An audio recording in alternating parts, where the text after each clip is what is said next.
Hello, girls and boys. Welcome to Storytime Fun. We hope you enjoy it. Today's story is out of the Bible Stories for Children book, as retold by Jeffrey Horn and Arthur Kavanagh.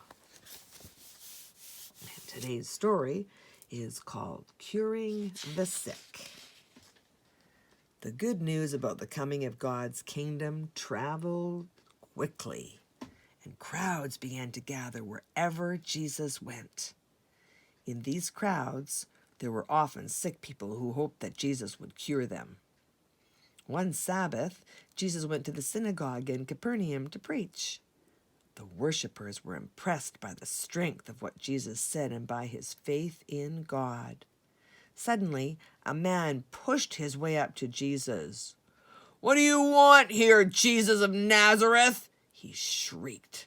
"Have you come to destroy us?" At that time, people thought that evil spirits could find a home in someone's body and make him act wildly. So Jesus looked at the man calmly. "Be gone," he ordered the evil spirits. At Jesus' words, the man fell to the floor, shaking and crying. When he got up, he was quiet. From the synagogue, Jesus and the apostles went for supper to the house of Simon Peter's mother-in-law. She lay in bed, sick with a fever. Jesus took her hand and held it for a moment.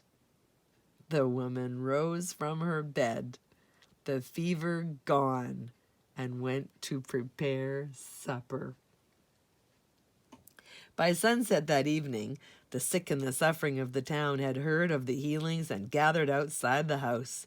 Jesus went out to heal them. He laid his hands on them, and the sick were cured. The lame could walk again. The next morning, Jesus began his travels again.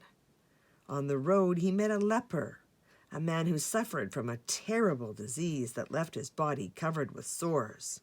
Because of their disease, lepers were not allowed to go near other people. The leper knelt down before Jesus. "If only you will, you can make me well," he begged. Jesus stretched out his hand to him.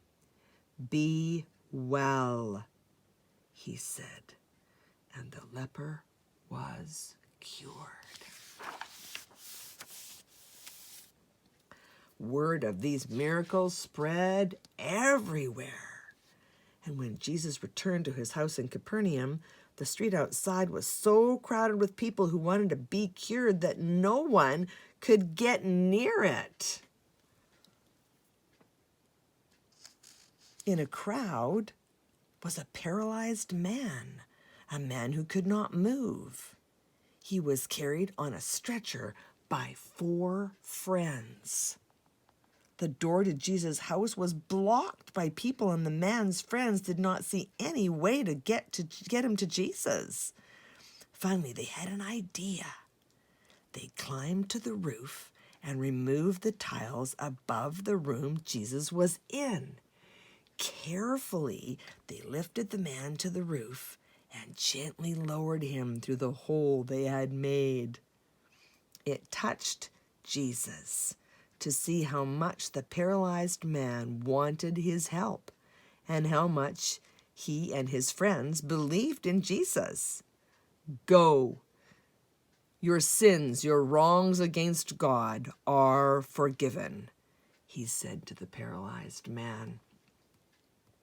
Some teachers of the law were standing near Jesus' house at the time, and they were shocked by his words. "Who is he to forgive sins? Only God can do that," they said to themselves. Jesus knew what the men were thinking. "You think I am just saying your sins are forgiven? But I will show you that I really do have the power to forgive sins on this earth." Turning to the paralyzed man, he said, "Take up your stretcher and walk." The man got up, took up his stretcher and walked away from the house. Everybody marveled at this and praised God, saying, "Today we have seen something we have never seen before." Well, that's it for today. We'll see you next time.